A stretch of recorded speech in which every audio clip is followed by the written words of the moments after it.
அண்மை செய்தி. பஹல்காம் தீவிரவாத தாக்குதலை தொடர்ந்து இந்தியாவின் ராஜாங்க நடவடிக்கை தீவிரப்படுத்தப்பட்டதை அடுத்து எல்லையில் பாகிஸ்தான் படைகள் குவிக்கப்பட்டுள்ளது.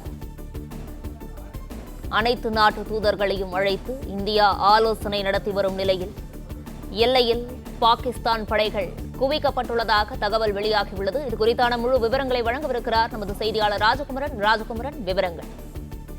இந்தியா பாகிஸ்தான் இடையே போர் மேகம் சூழ்ந்திருக்கின்றது. பிபிசி உள்ளிட்ட நிறுவனங்களும் அந்த கருத்தை வலியுறுத்தி வருகின்றன. தற்போதைய சூழ்நிலையில் பாகிஸ்தான் நாடு தங்களை தயார் நிலையில் வைத்துக் கொள்வதற்கான அனைத்து நடவடிக்கையிலும் ஈடுபட்டு வருகின்றார்கள். அதன் ஒரு அம்சமாகத்தான் இந்திய எல்லைப் பகுதியில் இருக்கக்கூடிய அனைத்து பாகிஸ்தான் படைகளும் தயார் நிலையில் தற்போது இருக்கின்றார்கள். ஏற்கனவே அவர்கள் ஆயுத சோதனையை இன்று காலை மேற்கொண்டிருந்தார்கள். கராச்சி அருகே பாகிஸ்தானினுடைய ஏவுகணை சோதனை நடைபெற்றிருந்தது. அதன் தொடர்ச்சியாக தற்பொழுது இந்தியா எடுத்து வரக்கூடிய அடுத்தடுத்த கட்ட நடவடிக்கைகளை பார்த்து அதிர்ச்சி அடைந்திருக்கக்கூடிய பாகிஸ்தான் தங்களுடைய எல்லையில் இருக்கக்கூடிய ஒட்டுமொத்த ராணுவ வீரர்களையும் திரட்டி வடக்கு மற்றும் மேற்கு பகுதியில் இருக்கக்கூடிய ராணுவ வீரர்களை எல்லாம் அழைத்து வந்து தற்பொழுது கிழக்கு எல்லையான இந்தியா பாகிஸ்தான் இடையிலான அந்த எல்லைக்கோட்டு பகுதி முழுவதுமாக தங்களுடைய வீரர்களை பாகிஸ்தான் ராணுவம் குவித்துக் கொண்டிருப்பதாக இந்திய உளவுத்துறைக்கும் தகவல் கிடைத்திருக்கின்றது. ஹெலிகாப்டர் மூலமாகவும் சாலை மார்க்கமாகவும் தொடர்ந்து பாகிஸ்தான் நாட்டினுடைய ராணுவ வீரர்கள் இந்திய எல்லையை ஒட்டி இருக்கக்கூடிய தங்களுடைய நிலைகளை நோக்கி வந்து கொண்டிருக்கின்றார்கள்.